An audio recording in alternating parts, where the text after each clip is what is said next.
famous quick relief for acid indigestion, presents A Date with Judy.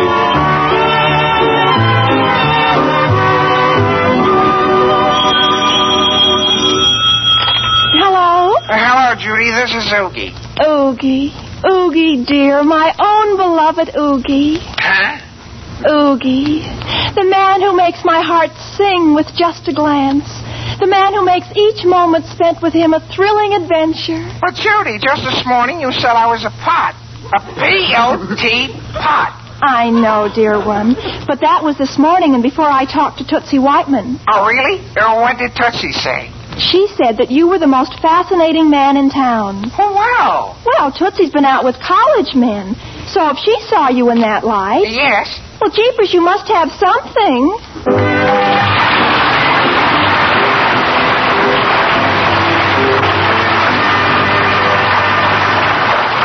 That's Judy, folks. Judy Foster, the lovable teenage girl who is close to all our hearts. Your date will reach Tuesday is arranged for by the makers of Tums, famous quick relief for acid indigestion. Well, let's see what's happening at the Foster house. Judy's parents and her kid brother Randolph were in the living room when the front door opens.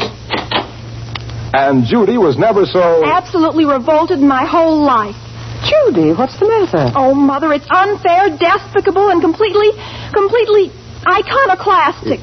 Whatever that means. For heaven's sake, Judy, what's bothering you? What's bothering me? Oogie's orchestra has been evicted. That's what's bothering me. Evicted? From where? From his father's garage. Oh. What a shame. That seemed like such a good place for them to practice. Well, yes, it was built of good, solid concrete. It looked like it could stand anything. What happened? Couldn't the Pringle car take the vibration? The neighbors objected.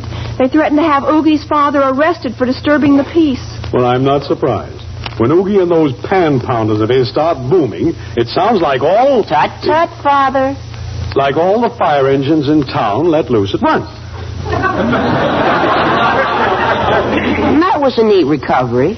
It's absolutely the worst time it could have happened. Why? Oogie is trying out this week for the BST-PFT-BSP. The what? The BST-PFT-BSP. Oh, that! What the devil is it? Why, Father, the band selected to play for the big senior prom, of course. Well, surely you guessed that, Father. Oh, Natch. And if he's going to win, he's simply got to practice. Boy, I'll say. Poor Oogie. Imagine it. His family, his own family, turning him out of house and home. I thought you said it was the garage. The principle is the same, Randolph. But I told him not to worry. I told him that everyone else might turn against him, but he could always count on me. I'm sure that cheered him. It did. He was very grateful to Father, too. Grateful to me? He was? Yes. He says he'd never realized until I told him what a staunch admirer of his music you were. I am? I mean, well, yes, of course. I've always thought that Oogie had the makings of a great musician, given a little encouragement. Also given a little talent. He thanks you sincerely from the bottom of his heart. Oh, that's all right. Melvin Foster is always glad to lend a helping hand. He says he doesn't know another person who would support him like you do. Yes, sir. Help your friends, I always say. And he promises faithfully that the boys won't practice later than 1 o'clock. Well, that's all right. Practice? Where? Why, here, Father. If we take out the couch and the big chair, this room will be large enough for the whole orchestra. Now, just a minute. Judy, do you mean Oogie's bringing his orchestra over here to practice tonight? Yes, Mother. Oogie's father is going to be arrested for disturbing the peace if he practices in their garage, so he's coming over here to practice in our living room? Why, yes, Father. Judy Foster, you go to that telephone and call Oogie Pringle this minute. You tell him if he so much as scrapes one violin string in this house tonight, I will personally... But, Father! Yes, sir. Melvin Foster is always glad to lend a helping hand.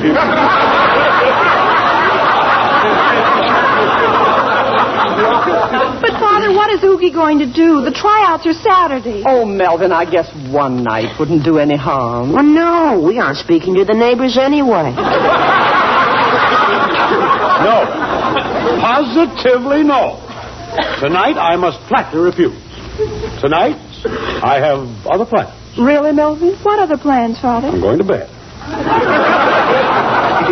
And I am going to bed at 7:30.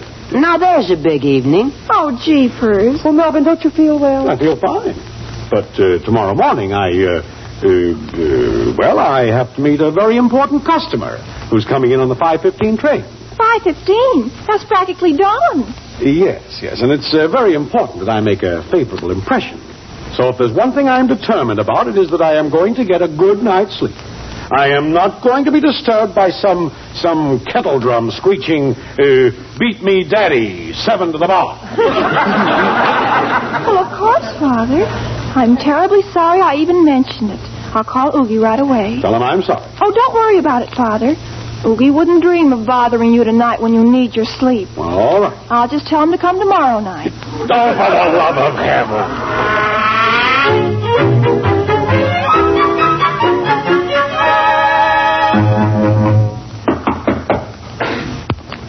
Father. Yes, Randolph? I've got a message for you from Mr. Evans at the plant. Evans? Oh, come on in, Randolph. I was just ready to hop into bed. Into bed? Uh-huh. With your hunting boots on? Well, Randolph, what do you know? I got my boots on. Think of that. Yes, Father, I am. Yeah, you know, I just happened to notice them tonight in the closet, and I hadn't worn them in such a long time. I thought I'd take them out and see if they still fit. You just happened to notice them in the closet. Yeah. Funny, isn't it, how something will be right in front of you for months and you'll never even see it, and then for no reason at all Yes, Father? Yeah. Randolph, sometime in the course of events, you too will become men. So they tell me. And when you do, you'll understand that there are some things you just can't explain to a woman. Like going duck hunting? Randolph, how did you guess? I didn't. Mr. Evans told me. Oh. And he said that when you go down to the plant for your gun in the morning, you're not to worry because the safe is empty. Safe empty? Randolph, you mean it's been robbed? No, painted. Oh. Mr. Evans said they moved the securities to the bank vault so the safe could be left open to dry. Oh, you had me worried for a minute. Well, Father, you don't have to start worrying until Mother finds out you're going duck hunting. Now, look, Randolph, I assure you I had every intention of telling your mother tomorrow night where I've been. I just didn't want to mention it beforehand because, because. Well, you remember last time? I remember. No ducks. Yeah. And she was quite upset. See, she'd invited the Emersons for duck dinner. And you came home with poison ivy instead. Yes. Not to mention the faint aroma of skunk. All right, Randolph. But I just thought it would be better not to say anything ahead of time. All right. But, Father. Yes, Randolph.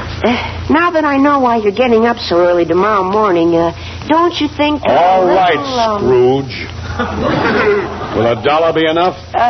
No. 2? No, I'd like to go hunting with you. All right, Randolph, it's a deal. I've always wanted to take you, show you what it's like to have the most exciting experience in a man's life. But you better get a good night's sleep. We'll have to be up by 3:30. First, I have to go to the movies with Judy and Mother. Movie?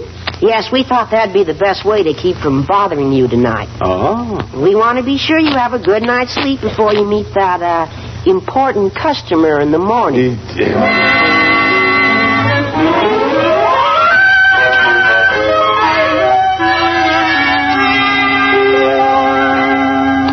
Goodbye, Melvin. We're leaving now. Have a nice time, dear. Do you have everything you want, Father? Oh, I think so. I'm going to read a little while and then go to sleep. Oh, that's fine, dear. Well, we'd better get started. Goodbye. Sleep well, Father. I will, dear. Goodbye. Well, now to get on with some really worthwhile reading. The Decline and Fall of the Roman Empire. Chapter 1, page 1.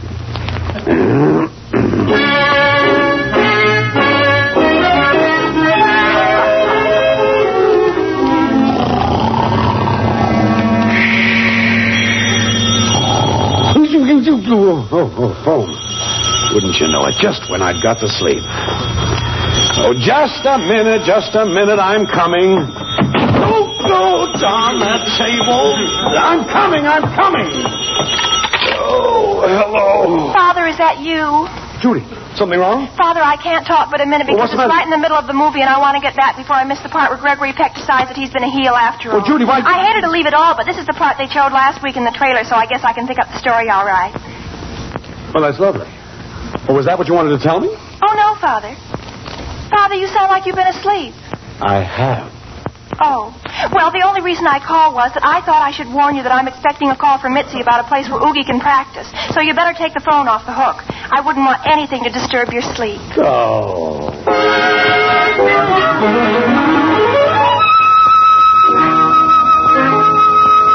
14,910 sheep. 14,000 doorbells. Doorbells? Oh, can't a man sleep? All right, I'm coming. Don't go down that table. Man tries to get one night's sleep, and what happens? Everything. Doorbells, telephones.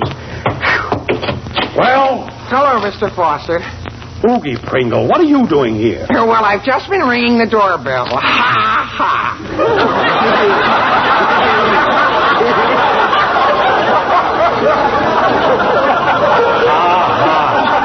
Not a very good joke, is it, Mr. Foster? No, it certainly is not. Well, you see, if I get the job of playing for the senior prom, I have to be a master of ceremonies, too. I thought I better practice a few jokes ahead of time.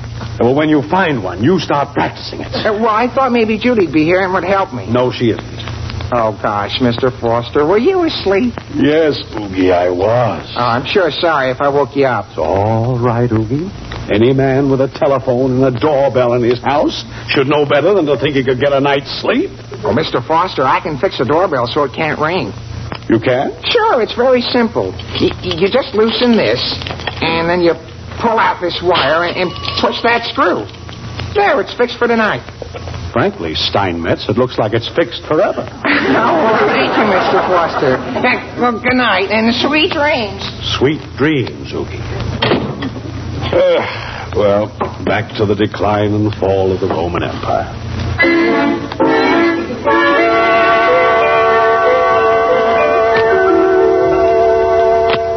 And then, breathlessly, Amber looked up at him and smiled.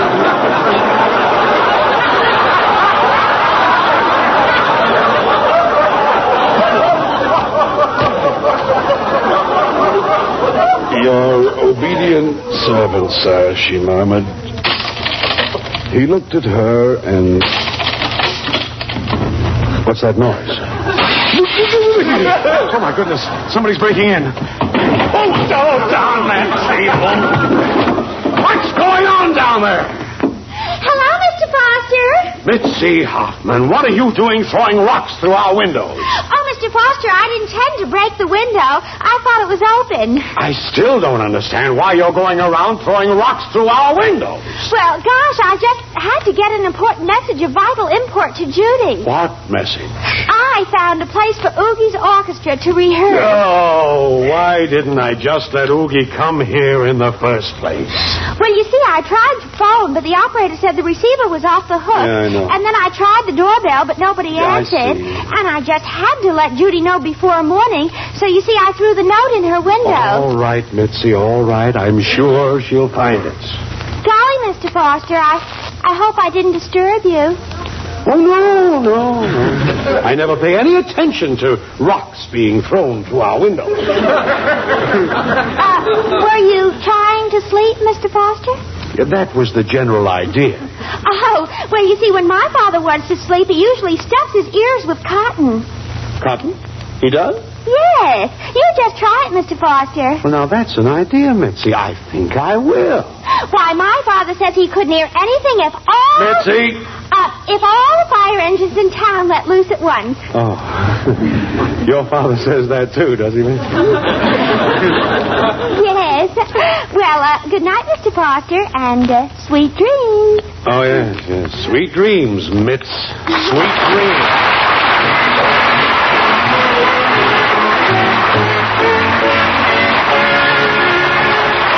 You know the old saying, 2 wrongs can't make a right. Yet some folks try to relieve acid indigestion just that way. When they feel all wrong because of acid upset, they start... This is a rebroadcast of The Date with Judy show, originally heard on April the 9th, 1946. Alkalis always neutralize excess acidity with Tums. T-U-M-S, Tums for the tummy.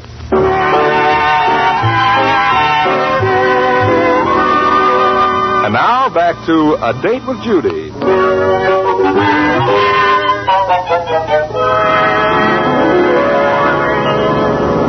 Oh, Mother, wasn't that the most wonderful picture you ever saw? Yes, Judy, I certainly enjoyed it. I think it's a shame poor Father had to miss it. Poor old Father. Sometimes I think we don't appreciate how hard Father works. Do you, Randolph? I'll take the next question. Well, here we are. All the lights are out. I guess Father's sound asleep. Well, we'll just leave the car right here in the driveway. That garage door makes so much noise, might wake him up. Yes, let's be very quiet. I'm glad I got a new lock for the front door. At least it won't squeak when we open it. Now, I just thought of something. What, Randolph? Wouldn't it be funny if we'd gone to all this trouble to be quiet and then Mother had forgotten her key? Randolph, what a horrible idea. Don't worry about it, Judy. I have one clear record. I've never forgotten a key in my entire... Oh, dear. What's the matter, Mother? Mother just broke her record.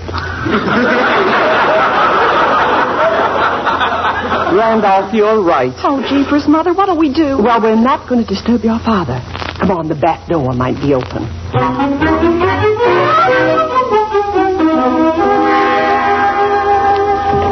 It's no use, Mother. The door's locked. Randolph, you'll just have to climb through a window. Raffles Foster, they called me in those days.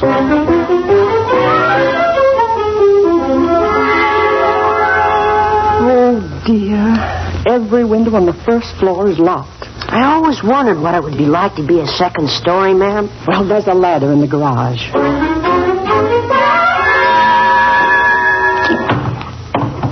Randolph, be careful. I think there's a rung in that ladder. Yeah, what'd you say, Mother? I said I think there's a rung in that...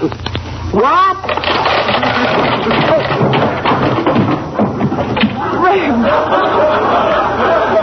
Randolph, are you hurt? Oh, no, I always walk on my knees. Now, what were you going to say, Mother? Well, I was just going to say there's a broken rung in And you were so right, Mother.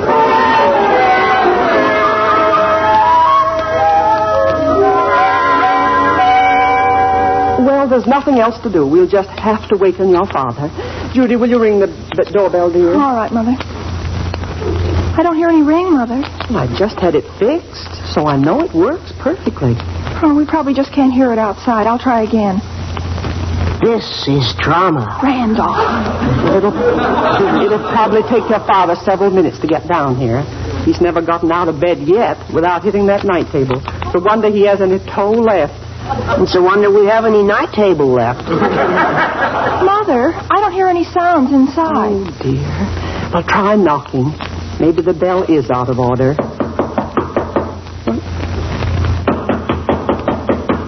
You know, I can't understand your father sleeping through all this racket. He's such a light sleeper. He's always said he could hear a pin drop. Well, here's my Boy Scout pin. I'll drop it. Oh, you know, I'm a little worried. Maybe he's sick or something. Come on, let's call outside his window. Well, that's a good idea. Melvin! Melvin! It's Dora! Father, it's Judy. I'm Randolph.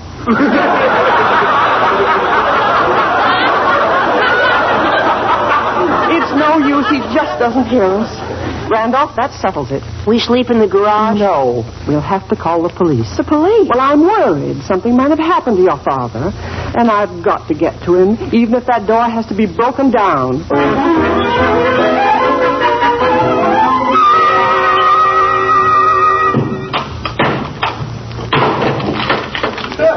Well, there you are, folks. The door's open. And it was such a nice new lock, too. Thank you so much. Now, please wait just a minute till I see if my husband's all right. Oh, Father's all right. I just know he is, Mother. Maybe he went down to see the midnight show at the Bijou. Melvin, where are you? There he is, Mother, in bed. Father, are you all right? Melvin, speak to me. Melvin, speak to me. Can't you hear us? Could you if your ears were stuffed with cotton? Cotton?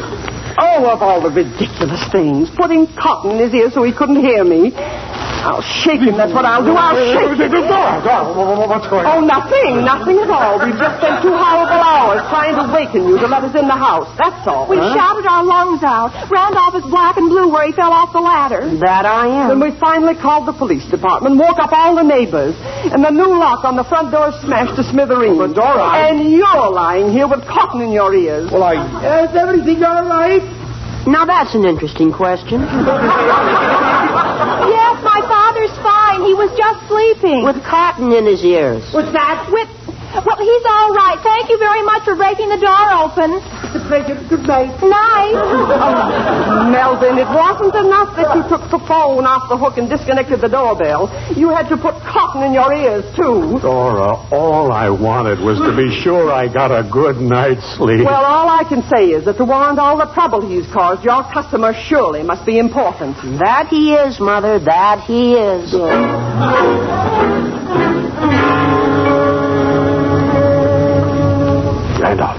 Randolph, wake up. I can't.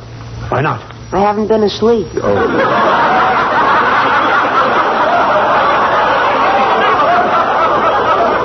Look, Randolph, we've got to hurry. I've got to stop at the plant. I've got to stop at the plant for my gun. Father. Yes, Randolph. Couldn't we just make a deal with O'Brien's meat market and buy some ducks? Randolph, what an unsportsmanlike thing to say.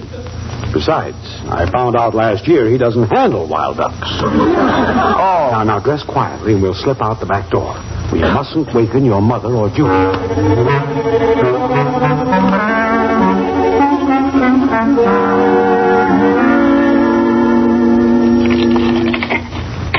Now, let's see. Here's everything. Shells, decoy whistle, bag to carry the ducks in. Think of anything else we'll need, Randolph? Just some ducks. Randolph. Now, let's see. Here's my gun. Well, guess we're ready to go. Anyway, I got you covered. What in the name of... Get your hands up and keep them up. But, officer, I'm Melvin Foster. I own this plant. Sure, I know. And you just emptied that safe to have it painted. The safe? Painted? Oh, yes. As a matter of fact, that's right, I did. Shame on you. A big, strong man like you telling a whopper like that to an officer of the law. You should hear the ones he tells Mother. Randolph! Well, now, son, what are you doing here? Well, he's showing me what it's like to have the most exciting experience in a man's life. Oh, so that's it. Training a young kid like you to follow in his footsteps. Now, see here, officer, you're making a big mistake. I tell you, I'm Melvin Foster. This is my son, Randolph. We're going duck hunting. We stopped off here to get my gun. Why didn't you take your gun home with you? Well, I didn't want my wife to suspect I was going. I'll tell you what. I'll call your house, and if you're not there, I'll believe your story. What if he is there? I'm taking him in. You'd better not be there, Father. Now, you just tell me the number. Certainly. Elm 36... Oh, what's trouble? I just remembered. It won't do any good to call the house. The phone's off the hook. I'll tell you what I'll do. We'll drive out there, and if your wife says you're Melvin Foster, we'll forget the whole thing. Well, that's fine. Come on. Father, I just thought of something. What, Randolph? What are you going to tell Mother? Well, I'll just tell her the... Oh, my goodness. Well, come on. Officer, I just remembered the doorbell doesn't work. These are about the feeblest excuses I've ever heard. Well, Now, make up your mind. Wife or jail? Father, I think you'd better take the jail.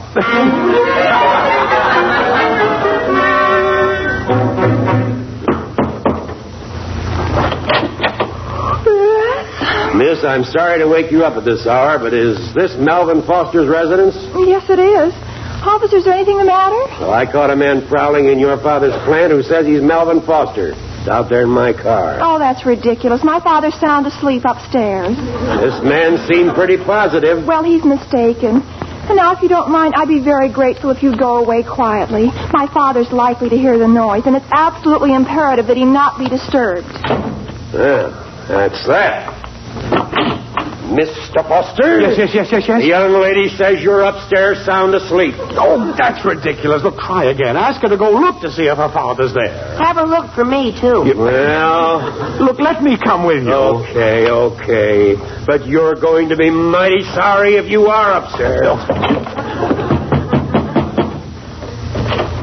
Please, I must ask you not to disturb us anymore. Judy, it's me. Father! Me, too. Him, too. Randolph! For goodness sakes, what are you two doing with the policeman? Mother!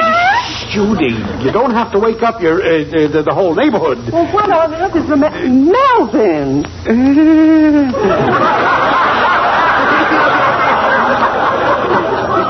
Hello, Dora. Melvin, what's the trouble? What's this policeman doing here? Well, you see, it was this way. Can you identify these two, Mrs. Foster? Why, of course. It's my husband and my son. Well, then, good night. I'll be on my way. I'm sorry, Mr. Foster. Oh, it's nothing at all. Goodbye. So long. My, it's certainly a beautiful night, isn't it? It's the loveliest night. Melvin, will you please explain this? Explain? Well, of course, Dora. It's the simplest thing in the world. All right, then go ahead. Well, you see, it was this way. I got to thinking that it so happened that, well, you see, it was all because, I felt that, well, it was this way. You see, Mother? Melvin, you and Randolph had better get a move on if you expect to meet that important customer on the 5:15 train. Oh, yes, that's right. Randolph, it's 4:50. Come on, we'll have to hurry. Goodbye, Dora. Goodbye, Judy. And Melvin. Yes, Dora. I've asked both the Emersons and the Hoffmans to dinner, so you'd better bring back plenty of ducks. Well, sure, I'll probably bring home a Why, Dora!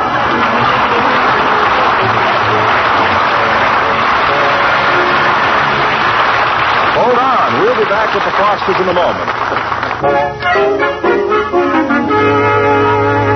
Gee, Judy, that was the most wonderful dinner. I'm glad you liked it, Mitzi. I sure did. It was luscious of your mother to ask me to stay. Yeah, it was nice of her to let me stay, too. I wouldn't have missed that dinner for anything. Did you really enjoy it, Oogie? Did I? Oh, boy, there's nothing I like better than baked beans. Well, that's good. I was a little worried. You see, Oogie, Mother kind of expected ducks, but you know what they say? The best laid plans of mice and men often go to pop. I'll say.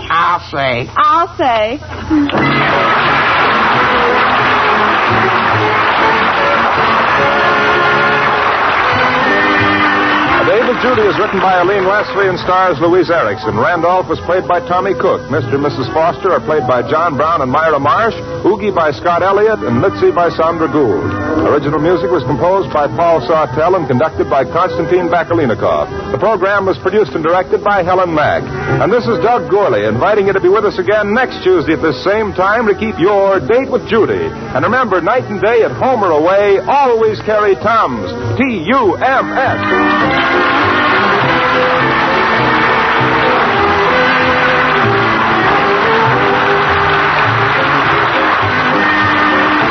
Days of Judy will be transmitted to our men and women overseas by shortwave and through the worldwide facilities of the Armed Forces Radio Service. This is NBC, the national broadcasting company.